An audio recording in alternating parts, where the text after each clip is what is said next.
Welcome to the Pacific Northwest edition of America Outdoors Radio. We've got a fast-paced hour of fishing, hunting, and conservation covering the nation and the Northwest, including 13 extra minutes of local content you'll only hear on Seattle's Sports Radio 950 KJR. Welcome to your Labor Day weekend. I'm glad you're spending part of it with me. I'm actually recovering from surgery for a broken leg this week, so you're going to get to hear a best of edition of America Outdoors Radio, but I think you're going to like it. It has a very distinctive Northwest flavor to it. And our two local guest appearances are also encore interviews that I think you'll enjoy. At the bottom of the hour, Bob Loomis with Max Luer and I talk about some of the best lakes in the greater Northwest and Rocky Mountain West where you can target both quality trout and kokanee. And at the end of the program, well-known outdoors cooking expert Tiffany Haugen joins us to share some easy tips to help you prepare a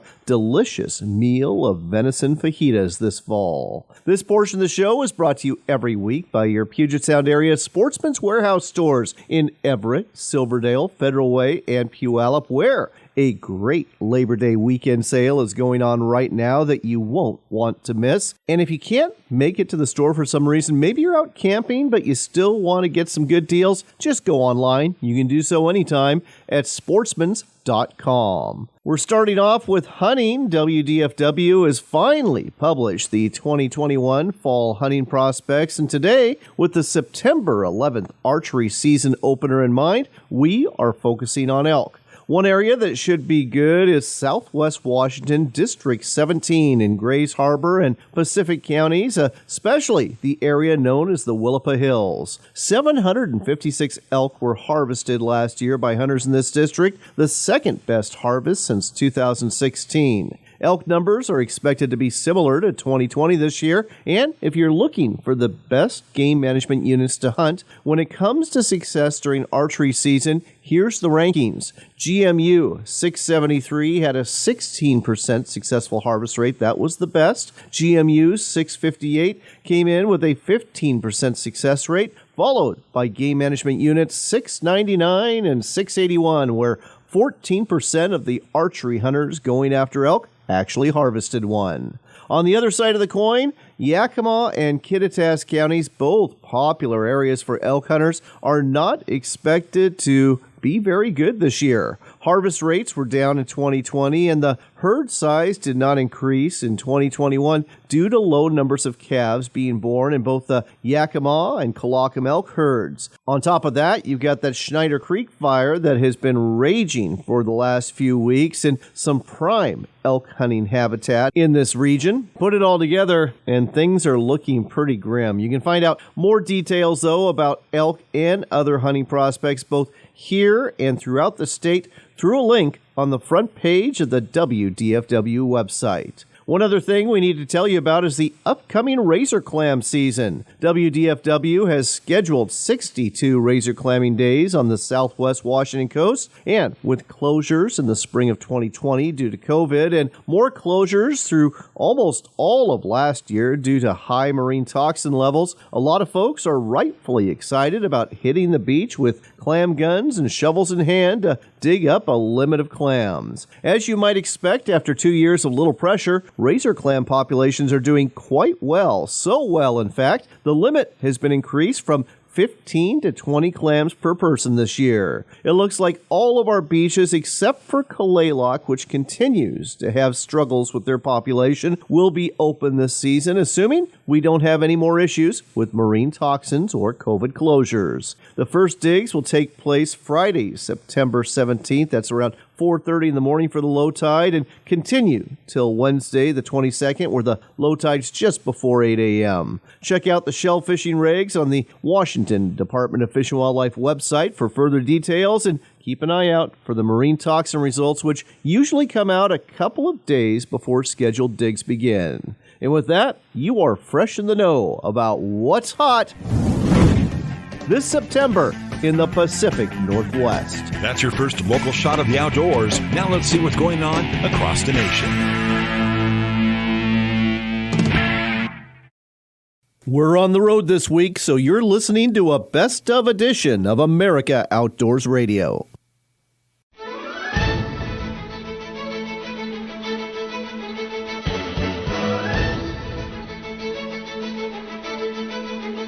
It's time for America Outdoors Radio, the show that covers the outdoor scene across the U.S. of A. and the entire continent. Fishing, hunting, conservation, outdoor recreation, and great destinations. We cover it all every week. It's your country, your outdoors. Let's explore it together with your host, John Cruz. We are going to do something a little different today on the show. As you know, we usually cover a variety of topics from fishing to hunting to conservation, and we tend to bounce all over the country as we do with stories from the north, the west, the heartland, the south, and the northeast regions of our great nation. Today, though, we have got a destination show for you, recorded during one great adventure we enjoyed while putting this together. It's also a program featuring one topic above all others. That would be fishing, saltwater fishing to be exact. And the location? We're leaving the States for this one. We are heading to our neighbor in the north, Canada, where all sorts of magnificent fishing opportunities are found. So you're probably asking where in Canada we're going, and our destination's going to be British Columbia, that western province that stretches from the Rocky Mountains in the east to the Pacific Ocean in the west. We'll be taking you to the ocean end of the province, to Vancouver Island, a comfortable 2-hour ferry ride from the bustling city of Vancouver, and after we get off the boat, we'll be driving north, as far north as we can on a paved highway to the town of Port Hardy at the northern end of the island. It's a town with a frontier feel. It's really the last populated place you can get to on Vancouver Island, and that's where Chad Calder and his company, Chad's Coastwide Sports Fishing, is located. And that's where our adventure over the next hour awaits. Oh, and if you are out of driving range of this area, don't worry, you can fly to Port Hardy too. You can get there quite easily from Vancouver. Chad Calder will join us in a few minutes to tell you more about getting here and about the other logistics involved in putting your stress-free fishing trip together, but allow me to touch on it now. First and foremost, Chad offers a top quality saltwater fishing adventure for a really affordable price. On a typical day, you'll get to fish not only for Chinook and coho salmon, but also for halibut, lingcod, rockfish, and some of the other species in this water that are not at all shy about biting that anchovy or lure at the end of your line. You heard that right. You're not just fishing for one species a day like you do with many other charters. As a matter of fact, during your 3 to 4 fishing days in the water, you are fishing for multiple species every single day, and better still, the daily and possession limits, they are quite generous. The other thing to know is that this is an all-inclusive vacation. Everything is taken care of outside of tips and alcohol. The trips are designed for 2 to 3 anglers per boat, and you won't be sharing a boat with anyone you don't know. It's just you and your friends or family with a knowledgeable guide fishing out of a stout and comfortable Grady-wide boat with plenty of deck room on the back to maneuver and fight your fish. Every boat has a covered cabin so you can get out of the weather, and an indoor marine head, and at the end of the day,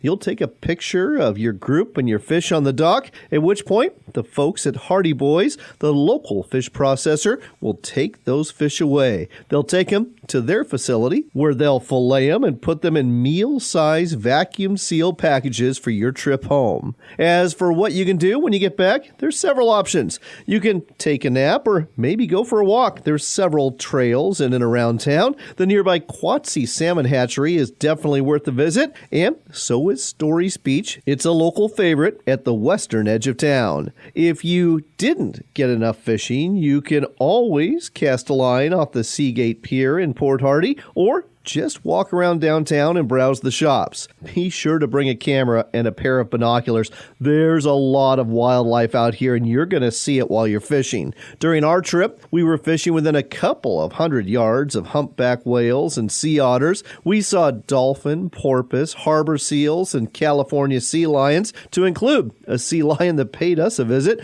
while we were fishing and continually surfaced right next to the boat, either hoping we'd catch a fish he could steal, or just curious about our presence. Look up into the air, too. You'll see more bald eagles here than just about anywhere else I've been besides Alaska, and there are plenty of cool seabirds, too. On land, we saw black-tailed deer, a marten, and an adult black bear, all within a few miles of town. Of course, we've got to talk about meals and accommodations. I'll let Chad Calder cover the details in a few minutes, but suffice it to say, you'll be staying in a clean, comfortable hotel just steps away from the marina, and your room will be a waterfront room with a balcony with great views of the harbor. And the food?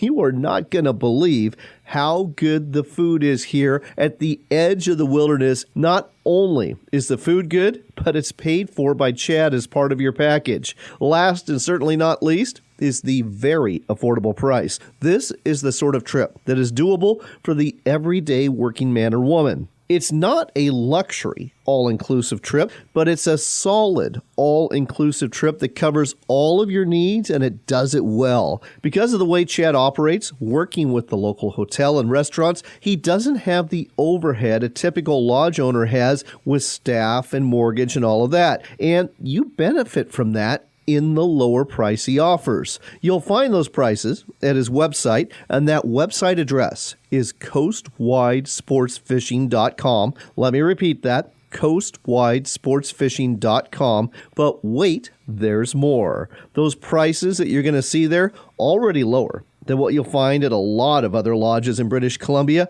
are listed in Canadian dollars. And in case you didn't know, the American dollar has been doing very well against the Canadian dollar in recent years, so much so that you may well be able to subtract 25 to 30% of the listed Canadian dollar price to find an absolutely astounding price in U.S. dollars that I don't think you'll beat anywhere else when it comes to the adventure you are getting and the amount of fish you're likely to bring home. Okay, I think I've given you enough of an intro about Chad's Coastwide Sports Fishing. Now it's time to go fishing. So now we're going to take you out onto the water, and we're actually going to start at the end of our fishing trip and then work our way back to the beginning. It's day 3 here on our trip with Chad's Coastwide Sports Fishing. We've been targeting Chinook salmon this morning in an area around Cape Scott Provincial Park, and we've got one heck of a fishing story to tell you. With me here is my best friend, Rusty Johnson, and our trusty guide, Brian Ramage. Gentlemen, it's been a fun day on the water. It's been a great day on the water. It certainly has. So let's go ahead and review what's happened this morning, and then for the rest of the show, we'll kind of talk about what else is going on up here. Again, we started targeting off Chinook salmon. Rusty, why don't you describe our morning right up to the last fish? Oh, it started off really quick this morning. We had 2 fish on within the first 20 minutes, and it's been great.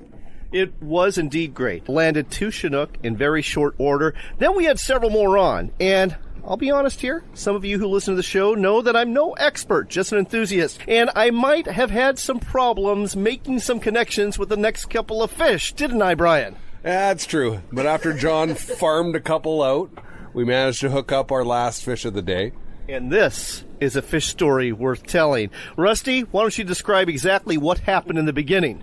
Well, we were trolling back along the rock, and we were getting a bite, John's last fish of the day, and he was trying to get the line out of the downrigger, and it wouldn't release.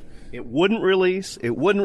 I'm feeling like a very puny man because I can't go ahead and pop the downrigger. I finally hand the rod to you, Brian, and what happens then? Well, I saw how hard you were pulling on it, and I thought for sure that there must have been a problem. So anyway, I bared down with all my might, and crack! We busted 50-pound mono trying to get that off the clip. Not only did we bust 50-pound mono, I thought we busted the rod. I mean, it was a huge crack. But we look up, the mono's gone, the rod's still there, and Brian, you had an idea that there still might be a chance. What'd you do next? I figured the only way that thing hadn't let go was that mono had actually wrapped the clip down there about 50 feet below the boat. So with that, I turned on our trusty Scotty downrigger, and up came the mono, and you'll never guess what was still on there. That's right, a very nice 15-pound Chinook salmon, which Brian managed to go ahead and hand line in. Rusty, you grabbed the net, and how did we finish up? We finished up, put him in the boat.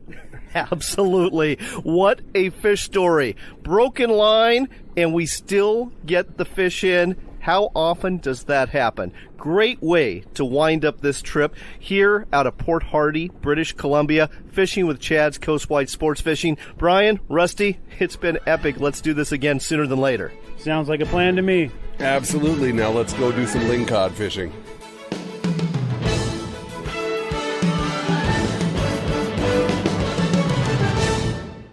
Planning a day at the range or plinking targets with your friends? Or maybe you're looking to do some small game hunting with a rimfire rifle. Either way, they're going to be impressed when you show up with a Henry Golden Boy lever action rifle. This beauty has a brass light finish, a wooden stock and grip, and a blued 20-inch octagon barrel that makes this rifle handle great, and it is accurate too, especially for offhand shooting. Want to up your Golden Boy rifle game? You can order a deluxe engraved edition or one with a personalized inscription. Better still, the Golden Boy looks good not only in your hands, but on the wall at home too, and like every rifle manufactured by Henry Repeating Arms, this has a lifetime guarantee. Find out more about the world-famous Golden Boy rifle and order a free catalog too at henryusa.com. That's henryusa.com for Henry Repeating Arms, made in America and a proud sponsor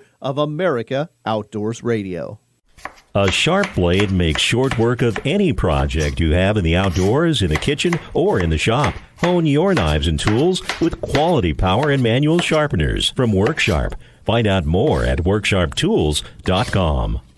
The Tillamook Coast isn't just about fishing. It's about clamming and crabbing, too. Drop a crab pot into Tillamook Bay or a crab ring off the dock and haul in a bounty of fresh, Dungeness crab. You can also head to one of our mini bays during low tide to gather a dinner of bay clams that will taste great steamed or in chowder. Find out more about these year-round activities and plan your visit today at TillamookCoast.com. That's TillamookCoast.com, Oregon's best bay clamming and crabbing.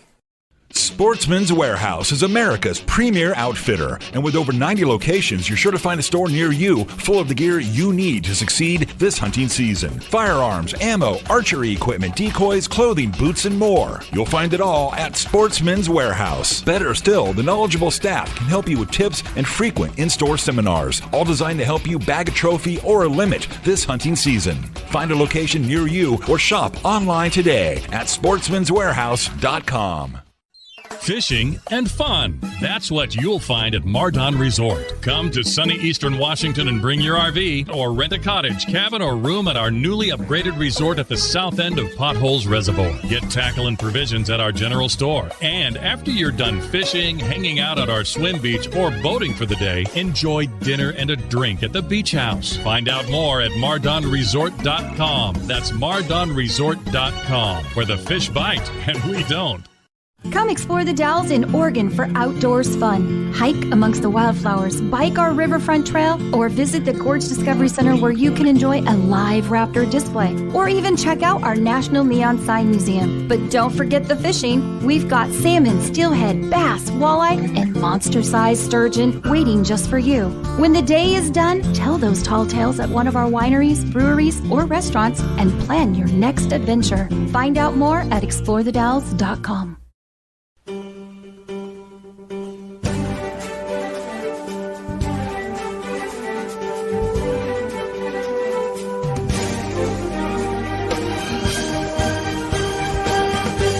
Well, we've been telling you a lot about heading to British Columbia for this great saltwater fishing trip, but I thought somebody who could really tell you a whole lot more is the owner of the operation. His name is Chad Calder, and he is with us today right at the marina where his whole fleet of boats is anchored right now. Chad, it is great to see you again. Oh, it's fantastic. I'm so glad you made it up here again this year.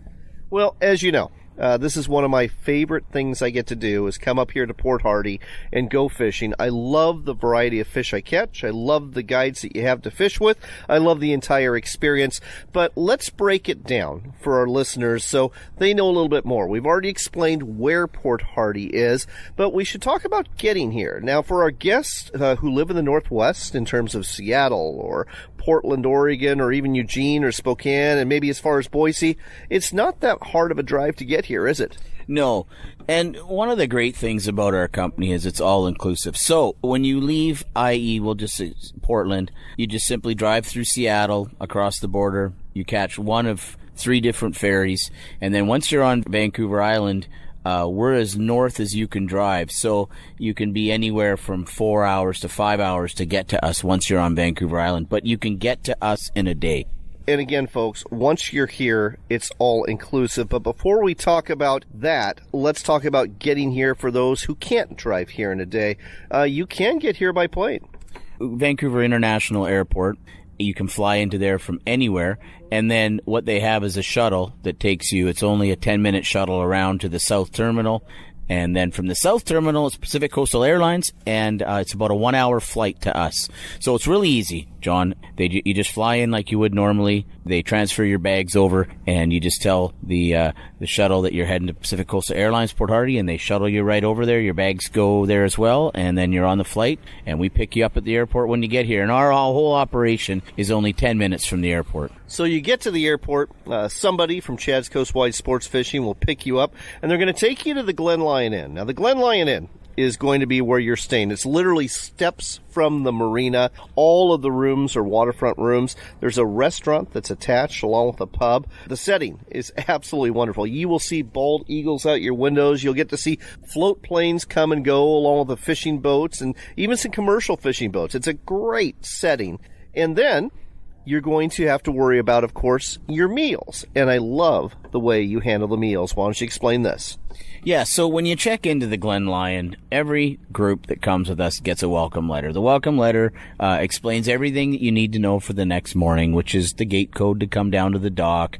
It also gives you 5 different pubs and restaurants that you can go take your diners cards to. So you get diners cards. It's all included in your package. All the places are within walking distance, and you simply order anything you want off of any of the menus at any given time, and it all gets billed to us. So we just don't include alcohol. But what it does is it allows you to eat when you want, order anything you want, and try different cuisine throughout the community. So unlike a lodge setting where the dinner bell rings at one time and you're eating 1 or 2 of the things that they provide and you're with people you don't know, we leave that all up to you. You can eat whenever you want, and you can order whatever you want. And I want to tell you something else, folks. You're probably thinking, this is a pretty remote place, and it is. It's literally the end of the road when it comes to north end of Vancouver Island in Canada. But there's some really good food here. Our first night, we had dinner at the Glen Lyon Pub. It was fantastic. Highly recommend Wings Night if you're there for Wings Night. And our can't miss stop whenever we come visit Chad is the Sporty Bar. They've got all sorts of different cuisine, from wood-fired pizzas to steaks to seafood to Italian, and it's all really, really good. The other restaurants are just fine too. So you got lots of choices for dinner every night. And as for breakfast and lunch, how do you take care of that? Well, we have a bakery in town that does all our lunches and provides all our breakfast stuff. So it's muffins in the morning on the boat. We have coffee as well in our floating office, and we take thermoses of coffee on the boat. But the lunches, they're made fresh every morning. Fresh bread, fresh wraps. It's all done in-house first thing in the morning. So there's none of this the night before, sat in a fridge for 12 hours. It's all done the morning of, within the hour. You're going to be well fed. And don't forget to try the ketchup chips, something you're only going to find in Canada, and they are really tasty too. So your meals are taken care of. Something else you take care of that's really important is the fish processing. Really easy. Go ahead and tell our listeners about that. So with Coastwide Sports Fishing, what we decided a long time ago was that, yes, it's great that we have all this fish, and it's great that we have access to all this fish. But really what we wanted to do was provide a level of service for the care of the fish, which was a step above. And with that came in Hardy Boys Custom Processing. So We don't actually clean any fish at our dock. Your fish go to a certified processor, and it gets processed down to 1.5-pound meal-sized portions, and then all custom vacuum packed and processed, and then it's ready for you for your drive home. And it is also customs ready too. You will have no problem getting across the border. And I don't know how they vacuum pack these fillets, but they do it so well that your fillets are going to hold up for a long, long time in that freezer. I've never had any fails in terms of ice getting into these vacuum sealed packets. This is done really well. So the bottom line is this: everything's taken care of.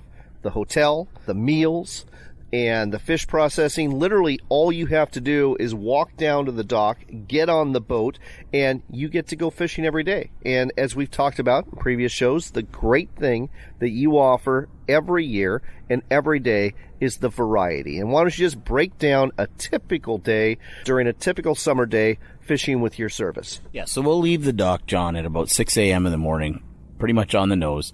We're going to spend the first 2 hours of the morning salmon fishing. That's usually all we need when we get to our areas. And then we're going to go off, depending on what the guide decides in the tides, and get your halibut, lingcod, and all your rockfish. And then we're back to the dock at 3 to 3:30 every day. Our fishery is really tide dependent, so not on the amount of fish, but just what you're going to fish for first.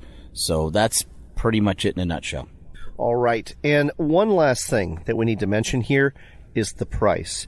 When you go to coastwidesportsfishing.com, you're going to see the rates, and you can book a boat for either 2 of you or 3 of you. You'll see the prices per person for 2 of you or 3 for you. You get the whole boat. Nobody else is going to be on the boat with you except for your group. And the prices you see, you're going to think, that's a good deal. But it's better than that. Those prices are in Canadian dollars, and the U.S. dollar has been doing fantastic. So you're going to save, for instance, this year, 2019, it's about a 25+% savings on the dollar. So this is truly one of the more affordable, all-inclusive fishing adventures you can have. And it's truly one of the best fishing adventures you can have, too. We've got to go. But, Chad, I can't wait to go fishing with Brian Ramage and with your other guides. I always enjoy it. And thank you again for having us here with America Outdoors Radio. Well, thanks again, John. We love having you, and we're going to keep this partnership together for a long time. It's fabulous, and I know the listeners out there really see the value in it, and it's a great fishery. I mean, it's a fantastic fishery.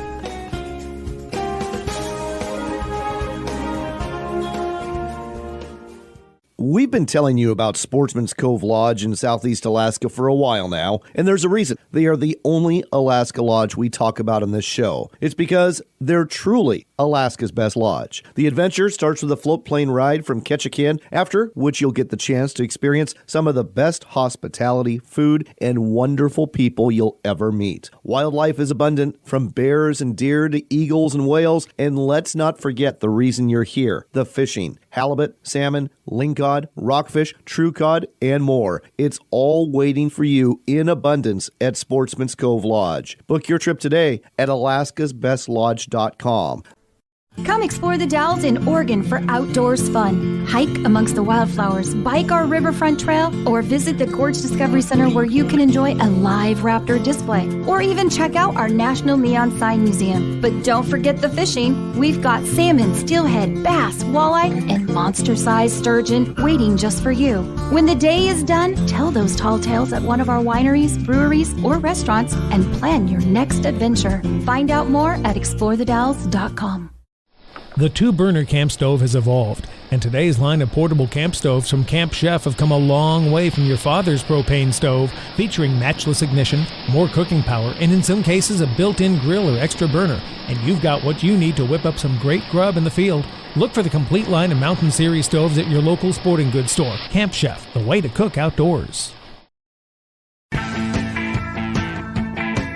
Ready for more local fishing and hunting? You got it. It's the Pacific Northwest edition of America Outdoors Radio, right here on Seattle's Sports Radio 950 KJR. It's September, and it's time for a special Max Minute, brought to you by Max Lure Company. With us again, Bob Loomis. Always a pleasure, Bob. Thank you, John. So, let's play another one of these games that you hate. This time, it's going to be let's talk about your favorite places to fish for both trout and kokanee, bodies of water where you'll find both. So I'll start things off with Washington State. We'll talk about Conconully Reservoir, both the upper and lower reservoir.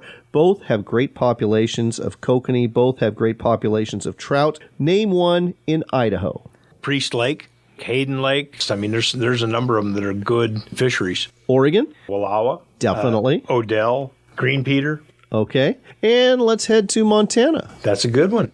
I can't think of any kokanee lakes in Montana either. Yeah, haven't got a whole heck of a lot when I think about it. No, but there's lots of rainbows. And Georgetown Lake would be one that definitely would be on my list. And heading south to Wyoming, we'll go right to the border of Utah, and I know exactly what you're going to say. Flaming Gorge. Flaming Gorge, your favorite. Okay, so part 2 of this equation, the one lure. You'll use it all of these lakes if you want to catch both rainbow and kokanee in September, and why?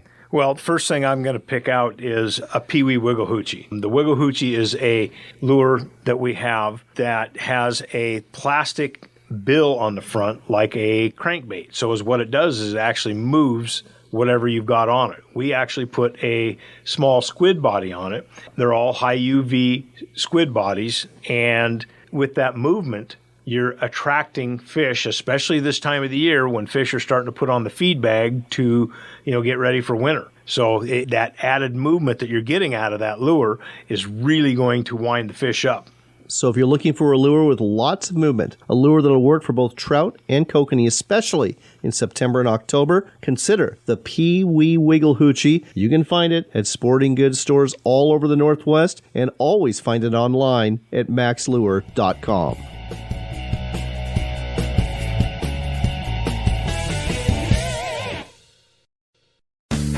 Are you looking for a game changer to help you catch more trout, kokanee, and salmon? No problem. Just tie on Max Crip Lure. Cast it or troll it. Either way, its specially designed ring chamber emits a low-frequency vibration with its erratic movement. It will catch more fish and make them strike. Better still, the different colors for the lure can be matched to just about any fishery. Look for the Crip Lure from Max Lure Company at a sporting goods store near you, or go online at maxlure.com.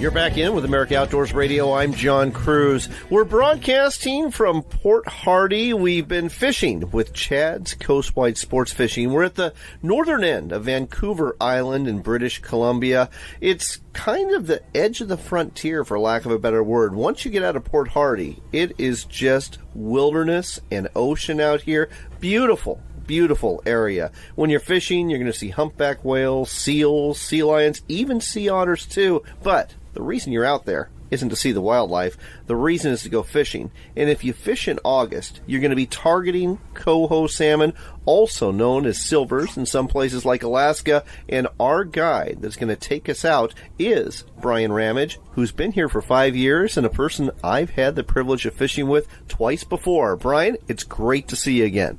Always a pleasure, John. Nice to have you back. Let's break down the different techniques you use for coho fishing during the month of August, because there's really 3 ways at a minimum that you go after them. We'll start off with the tried and true. Now, if you were going coho fishing with a chartered operation out of Alaska, you might be mooching for your salmon. But here, it's a completely different deal for your fleet, and actually for most other anglers who are targeting both coho and chinook. It's a controlled depth fishery with downriggers. Tell us more about it.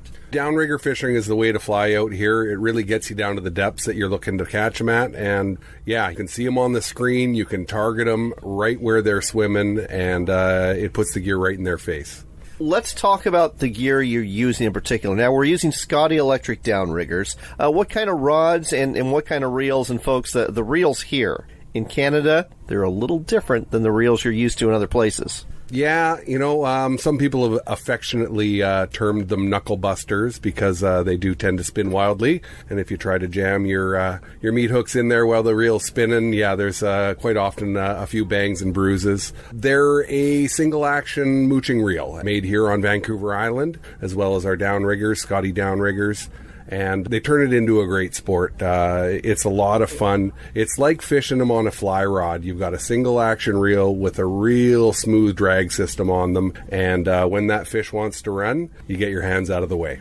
And folks, these Islander reels, they're absolutely gorgeous. They're golden colored. They're actually serial numbered. Each one is numbered, so it is really something that you'll want to pass down from generation to generation. The rods that you use, how long are they? What brands do you prefer? What kind of action?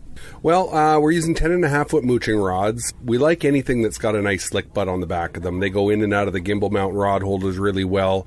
We found running cork. We were burning through cork pretty fast. So something with a nice carbon fiber long slick butt on them, a nice sticky foregrips on them. We've been using these Akuma Salish rods for a couple of years now and find them fantastic. The 15 to 30s are great. Myself, I prefer something a little more limber, the 20 to 40 pound rated rods, and they've got a nice sensitive tip that you can just wind down, cork right down to your downrigger, and as soon as you see that tip start to jump, you get on that thing and out of the clip they come. Those fish start screaming line, and yeah, with the 20 to 40s, I find a stiffer butt section, you can really convince those things into the net a lot easier. When it comes to the end of the line, you're using a paddle flasher. What is it, an 8-inch paddle flasher or 11-inch? They're 11-inch paddle flashers, and everyone's got their favorite colors. Myself, I like the purple haze, and a few of the other bright green ones. They do a great job of mimicking the fish that are targeting the bait. So behind that, we're running anchovies, spoons, sometimes hoochies, and everyone's got their preferred lengths of leader. I like to set them a little further back in the fall when the fish get a little bit bigger and a little lazier. It slows that bait down a little bit and makes it easier for them to climb on. You know, anchovies, interesting choice, because a lot of anglers up and down the Pacific coast, they're using herring. Are anchovies even found in these waters at this time of year? Yeah, you know what? We find herring and we find other bait fish around, sand, lance, and that sort of thing. But the anchovies themselves seem to be in a size that mimic herring, and we get a real nice roll out of them. And yeah, the fish don't seem to mind. Maybe they like something a little bit different. And you and I have fished before when it's been so fast and furious that you're not using the anchovies because it just, frankly, folks, it takes too much time when you're just one person on a boat and trying to handle a couple of anglers. You've used coyote spoons. You really like those spoons, and they've worked really well for you. Yeah, that's right. Those coyote spoons, I think I've caught more species of fish on those things than anything else. They mimic the bait fish, and they get the action that just entices the bite, and that's what it's all about. Any preferred size or color? It depends on what's in the water at the time. Quite often we'll take and catch a fish, and we got washdown pumps on board so we can pump those things full of water and pump them out just like you're trying to figure out what bugs a trout's eating. And, sometimes it's squid that come out, sometimes it's sand lance, and you can kind of gauge at that point what size bait you want to be putting on the end, and it seems to help. Well, that is the bread and butter way that you and a lot of other guides, not only here at Chad's Coastwide Sports Fishing, but throughout Port Hardy, are using to go ahead and target both coho and Chinook salmon. But you do a couple of other things. You've got a couple of tricks up your sleeve. I understand you'll actually troll a fly on the surface for coho. Tell me about this technique. Well, it's been going on for quite a few years. I can't say it's something I've come up with on my own, but bucktail flies, they're anywhere between about 3 and maybe 5 inches. The name entails that, there's some bucktail in there, as well as polar bear hair. And polar bear hair has this really awesome translucentness to it. And, a couple of different colors of bucktail on top with a bit of polar hair on the bottom, and as those fish are looking up through there, it gives it a real hollow look to it. And you skip those things along and it's surprising. Everyone's shocked. You can drag those things 12 feet, 15 feet behind the boat, and coho will come in and smash it. And I understand you actually will see them come right at it in the surface. You'll see them fin right up to it and smack it. Yeah, that's right. There's times when the sun's high and you can just be watching that fly kind of skip along back there, and you'll see fins swim up on it, sometimes in pairs and threes, and it can be tricky to get them to bite sometimes, and other times they'll just come and on a flyby and grab it on the way by, and on a 7-8 weight fly rod, it's quite sporting. This is something you're actually doing while you've got the other rods in the downrigger? Yeah, that's right. We can be fishing our traditional downrigger methods and have stuff down at our fixed depths and still have something kicking around on the surface. And yeah, those coho, they see a little V-wake splashing around there. They figure that maybe your outboard's injured a bait fish, and they swim on in and climb right on. One last technique I want to talk about. I couldn't help but notice that you've got a rod here that's got a spoon on it. And when I saw this, I immediately thought of casting for coho or for steelhead in rivers. What are we doing with this out in the ocean? You know, they come in handy. Every now and again, you'll find a bait ball here and there. You'll be trolling around and you'll see a bunch of birds and whatnot slashing at the surface. And, you know, that's a pretty good indication that there's some bait underwater. And, of course, if you can find the birds and find the bait, you're going to find the fish. So if you get close enough to those bait balls, you can be throwing those things in on the way by. And quite often, coho will latch on. And I tell you, on a little trout rod, it is a gas. There's a few other times where we'll be targeting them in some of the river systems here. In the fall, they're heading into the river. So if you can catch it on a nice flood tide and get in close to where they're schooled up, waiting to get up the river, you can be in for a bit of excitement. That's for sure. Sounds like an absolute blast. So bottom line, 3 ways you can go about catching coho up here at the north end of Vancouver Island. There's that controlled depth downrigger fishery that we talked about, and that really is the bread and butter way to do it. But don't be afraid to try some other things, whether you're casting a spoon in a bait ball that's on the surface, or maybe at one of these streams where those coho are stacking up, waiting to go in to spawn, or maybe you can go ahead and catch them trolling a fly. Any way you do it, it's going to be a ton of fun. Coho fishing and Chinook fishing is fantastic up here at Port Hardy, BC. You can catch them from June all the way through August. And if you want to book a trip, the place to go to is coastwidesportsfishing.com. That's coastwidesportsfishing.com. Brian, looking forward to fishing with you. Can't wait to see what we're going to catch. Oh, it's always a good time, John. Looking forward to it myself.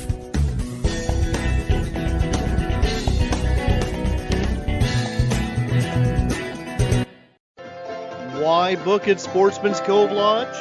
Why is Alaska like no other place on Earth? It hasn't changed in thousands of years. From the way you get here on a float plane to the way you go out with the guides and the boats, it's just a professional experience. And I said, this is as good as it gets. I said, if you can't catch fish here, you can't catch fish anywhere. Your experience with us will leave you speechless. Book now at alaskasbestlodge.com. Ready to step up to a quality-built rifle or shotgun that's a true classic? Check out Henry Repeating Arms, American-made. There's over 200 models to choose from in a variety of finishes and calibers for hunters and target shooters. Many of these are lever-action models with a look right out of the Old West. Don't be deceived, though. Henry Repeating Arms are modern, rugged, accurate, reliable, and have a lifetime guarantee. Find out more and order a free catalog today at henryusa.com. That's henryusa.com. We love our children. We protect them. We guide them. We prepare them for life in the world. With all that we do, from deep in our hearts, we cannot control all things. Life-threatening illnesses and disabilities affect far too many of our children each year. While we cannot change the circumstance, we can make dreams come true. Dreams to provide hope, to provide spiritual healing and strength, to provide moments of happiness and relief in the hardest of times. We can give a glimmer of light and hope in a time of darkness and despair. Join huntofalifetime.org to help make dreams come true, to provide hope for children with life-threatening illnesses and disabilities. Hunt of a Lifetime is a non-profit organization fulfilling dreams for hunting and fishing trips to youth 21 and under with life-threatening illnesses and disabilities. Visit huntofalifetime.org to learn how you can make a difference. Hunting and fishing are exercises in hope. Before you head into the woods, you hope to tag out on a deer you'll have to field dress. Before you make that first cast, you hope for a big fish to clean and fillet. When your hopes are realized, you'll need a sharp knife. Whether you sharpen that blade on a power sharpener in the shop or a manual sharpener in the field, Work Sharp has the tool for you. Look for Work Sharp products in sporting goods stores near you or online at worksharptools.com. Campers, adventure seekers, hunters, and foodies. No matter the lifestyle, we can all agree on one thing. Great food and great people are worth remembering. At Camp Chef, we don't just make grills. We create each product knowing that a warm meal is always better when it's shared with those we love. Learn more about Camp Chef grills, smokers, and portable cooking equipment at campchef.com. Backcountry Hunters and Anglers is the voice for your public lands, waters, and wildlife. From the Canadian Yukon to the Florida Everglades, we're stepping up to conserve North America's public lands, defend our hunting and fishing traditions, and expand public access to the outdoors. Find out how you can get involved at backcountryhunters.org and become a BHA member today.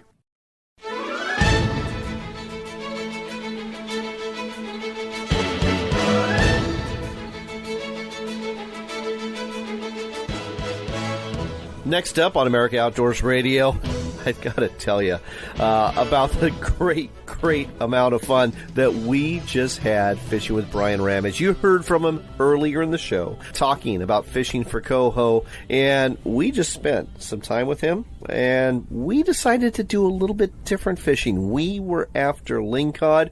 We came back with a whole bunch of big ones. Brian, thanks for an absolutely fun time on the water. Oh, you're very welcome, John. Yeah, good times indeed. Well, we caught our lingcod, and all of them that we caught that we kept were really nice lingcod. We're talking lingcod from the 10 to 15 pound range here, and we did it in a couple different ways. Now, number one, you were talking about earlier trolling for salmon, and we actually trolled up a couple of nice lingcod trolling alongside some kelp beds. Yeah, that's right, John. You know, you and I in the past have brought the salmon gear out and targeted some bottom fish and had a real gas. And, you know, I find it quite effective, you know, between dragging it along rocky shoals and along the kelp beds where they live. You can really find some nice fish. You know, it is interesting to me, based on not just today's experience, but ones we've had in the past. You know, when you're trolling salmon gear in these situations, whether it be in these areas where there's rock and sand that are intermixing, or whether it's along kelp beds, that these lingcod that you always think of as just bottom fish, that they're so aggressive that they're going after trolled gear that's being trolled at a fairly good rate, whether it be a coyote spoon or an anchovy. Yeah, I tell you, that spoon we're using today, I've been running for about 3 years. I think the day I lose it, I may cry, but there's barely any sticker left on that thing. They absolutely love it. Something I loved today was the fun we had towards the end of the day. You decided to mix things up. You've got some trout rods on board, and you threw some jigs on there, and we drifted along the kelp, and we were casting away, and we were catching rockfish, and some nice rockfish, too. I mean, we're talking not just your 3/4 1-pounders that are really common in shallow waters around kelp beds, but we were talking several black sea bass, quillbacks that were like 3-pound fish, so that was great. But we were also catching lingcod, and some nice lingcod, too. And on a trout rod, man, that is a hoot. Yeah, those little trout rods with a bit of braid on them, you know, it's a gas. So today we were catching definitely some very nice rockfish, and every now and again the lingcods will grab hold of one of those things. The rockfish gets awfully heavy all of a sudden, and if you're really careful and you reel them up nice and slow, you can get those lingcods right up to the side of the boat without letting go of that rockfish, and get a gaff into them and get them on board before they let go. And it's a fantastic way of doing it, and you get 2 fish for the price of 1. Oh, folks, and that's exactly what happened to me today. Caught a kelp greenling, which, by the way, is a really tasty fish. And as far as kelp greenling go, this was a pretty good one. It was about 13 inches. And like you said, reeling it up, all of a sudden, there's a hitchhiker on board, and it's a lingcod. And thank you for coaching me, because I immediately, of course, want to set the hook, and then I realize, well, it's not on the hook. The greenling's on the hook. This thing's just holding on to the body of the greenling. And like you said, as long as you reel up slow and steady and don't make any sudden movements, it came right up to the boat. You're able to gaff that puppy, and we had a nice lingcod in the box. Yeah, it was funny. The first time we saw the lingcod, it actually let go of the greenling. So well, that's right. You told me to just stop, and it came right back, and it latched on again, and we just kept coming up until you could gaff it. Yeah, those things are hilarious. They are the greediest fish in the sea. They've got giant teeth. That fish was swimming along beside it. It probably took another 5 seconds. And next thing you know, that greenling was back in its mouth again. And we continued the slow pull up to the surface and blammo, gaff between the eyes. You know, another nice lingcod that I hooked, again, on this trout rod, it's taking lots of line. I mean, we're talking about a, 8-10 pound lingcod here, and eventually it wedged itself in some rocks. And, you were motoring the boat one way or the other, we're trying to dislodge it. Wasn't happening. I'm thinking, well, this is over. And you gave me some great advice. Yeah, every now and again when they start winning line, they can find themselves right back into the rocks in which they came. And we've had it happen before. And, you try turning the boat around and dragging it out backwards and dragging it out this way and dragging it out that way. And I said to you, John, as a last resort, just do me a favor and pop the bail on that thing and slack off on it. And we sat there and hovered over the fish with some slack line for probably a minute, maybe a minute and a half. And you turned to me and said, all right, now? And I said, yeah, just start reefing on that thing. Hopefully it swam out of the hole and we can get her up to the surface. And that's exactly what happened. You tighten back up with that fish. It was no longer in the hole. And we got that thing up and blammo, gaff between the eyes. Blammo indeed. It was my best friend, Rusty Johnson, and I that were fishing. There's 2 lingcod apiece you can catch. We caught several other lingcod today, but they were smaller ones we let go. But we came back with 4 really nice lingcod. And better still, we got to catch them in some really unique ways with some really fun light tackle. Shallow water fishing for lingcod, light tackle. Folks, it doesn't get much better than this. And I said it before, if you want part of this action, just go to coastwidesportsfishing.com. That's coastwidesportsfishing.com. They're operating out of Port Hardy and north end of Vancouver Island, British Columbia in Canada. It is a ton of fun. And Brian, thank you for once again showing me a great time here in British Columbia. You're very welcome, John. It is always a pleasure to have you. I hope you have enjoyed our trip to Port Hardy, British Columbia, as much as I have. My fishing partner, Rusty Johnston, and I ended up filling 2 coolers full of salmon, halibut, lingcod, and rockfish during this trip. We enjoyed some fantastic meals at the Glen Lyon Inn, where Wings Night was a huge hit, and at the Sporty Bar, known locally as Sporty's, where the prime rib special with Yorkshire pudding was incredible, as was the pizza, which was not only flavorful but delicious. And don't get me started on the fish. Whether you're after fish tacos with a little mango sauce on them, like my friend Rusty, or fish and chips featuring either halibut or cod, along with a cup of scrumptious seafood chowder, you are going to love Sporty's. Oh, and the local beers, pretty darn good as well. Best of all, though, was the fact that Rusty and I, best friends for over 40 years now, made some memories that we'll carry with us for a lifetime, and we didn't break the bank doing it either. I'd also like to thank our host, Chad Calder, and his lovely wife, Angela, for giving us such a wonderful experience. And, of course, our guide, Brian Ramage. He is truly one of a kind. It's the 3rd time I've got to fish with him over the last 4 years. And he is just not only a class act, but a really, really fun guy to spend a day on the water with. And it helps that he really knows his stuff, too.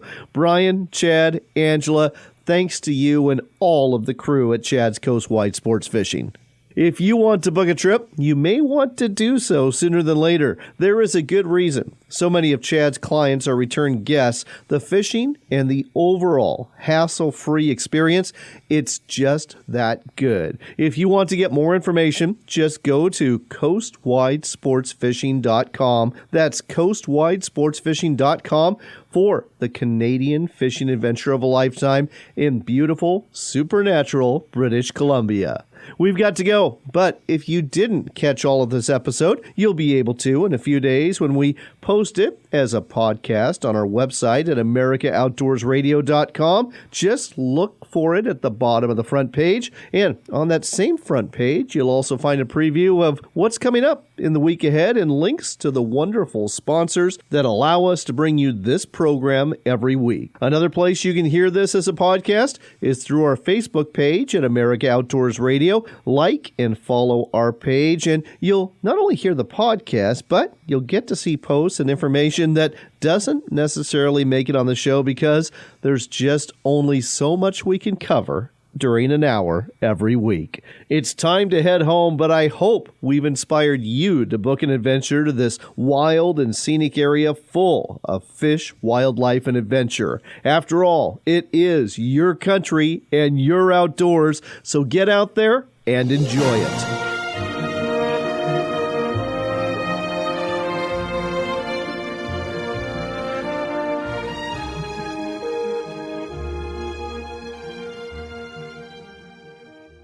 Hey, how'd the meeting go with Tommy's school counselor today? Well, not exactly as planned. I think we need help. Help? Why do we need help? Well, I asked her about paying for college, and she said that's not something they do. Maybe it is time to get some help. Even if Tommy just goes to state college, it's going to cost at least $25,000 a year. We'll have to rate our retirement, pay for Tommy's tuition. There's got to be a better way. There is a better way. A way where you can pay less for college, or even receive college tuition free, regardless of your income or your student's grades. A way for you to keep your hard-earned income and savings for your future and spend less on college, while virtually eliminating the need for student loans. Get the facts about college admissions and tuition by going to tuitionprograms.org. That's tuitionprograms.org. tuitionprograms.org. Get the facts about college admissions and tuition by going to tuitionprograms.org. A sharp blade makes short work of any project you have in the outdoors, in the kitchen, or in the shop. Hone your knives and tools with quality power and manual sharpeners from WorkSharp. Find out more at worksharptools.com. Don't leave yet. We've got one more local shot of fishing and hunting to wrap up the Pacific Northwest edition of America Outdoors Radio. Next up, we're catching up with Tiffany Haugen. She's that wonderful outdoors cook. She's here with Cook with Cabela's. She's putting on seminars, and one of the seminars has to do with making something that looks incredibly tasty, venison fajitas. Tell me more. Awesome. Yes, these venison fajitas, they can actually be used with venison, duck, goose will be great in these, but really easy. You can make your own rub up if you want to, your own fajita rub, or you can buy a packaged fajita rub. And basically, I'm just going to take the venison, slice it really thinly, and that way you'll be able to absorb all those great spices. If you've got a piece of meat that's a little bit tough or gamey, you can actually let it sit in the rub overnight, or you can just put the rub on and be ready to cook. And of course, you want to slice up your onions, slice up some bell peppers, make it really colorful. Those are the makings of some good fajitas. The spice rub has quite a few ingredients in it, but all these flavors really layer in there and make for a great dish. You can prepare it ahead of time. A lot of time I'll make this in big batches, so it'll be ready anytime. I could take it camping, just keep it in the cupboard. But that has chili powder, cumin, salt, black pepper, oregano, paprika, granulated garlic, and if you want to make it hot, put some cayenne pepper in there. Let's talk about actually cooking this, especially in the field. How do you go about it? And particularly important, how long do you cook this? All right, this is going to be one of those hot and fast recipes. So you're going to have dinner ready in 10 minutes. So you can use several different things. I use a Camp Chef propane stove, and then they have a griddle attachment that goes right on that. So you can prepare those on a cast iron griddle. You can use those on your own griddle. These can also be prepared in a Dutch oven over coals. So as long as you have some nice hot heat and a good cast iron or a nice big fry pan, you can cook these a variety of ways. And how do you know when it's done? I mean, we're talking hot and fast. Maybe we're talking 2 minutes, 3 minutes? Well, it kind of depends on how you like your vegetables. If you like them a little crunchy, you're just going to go a couple minutes with those vegetables. If you've got people that don't think they like onions very well, caramelize those onions, cook those 5 to 7 minutes and get them nice and soft, and you may find you have some onion lovers on your hands. The meat, you're going to be slicing this thinly, and remember, if you're working with venison or waterfowl, you do not want to overcook that. So you almost want to serve that a rare to medium rare. There you go, folks. That's Tiffany Haugen. She's a pro staffer with Camp Chef. She's also with Cook with Cabela's. You can find out more about her at her website, tiffanyhaugen.com. And you've got some great books that cover this sort of thing too, don't you? Yes, this very recipe is in my Cooking Big Game. So if you're looking for ways to cook venison, wild boar, or bear, that book is for you. That's Tiffany Haugen. Thanks so much, Tiffany. That's all for this week, but don't worry. We'll do it all again next Saturday morning from 7 to 8, right here on Seattle's Sports Radio 950 KJR.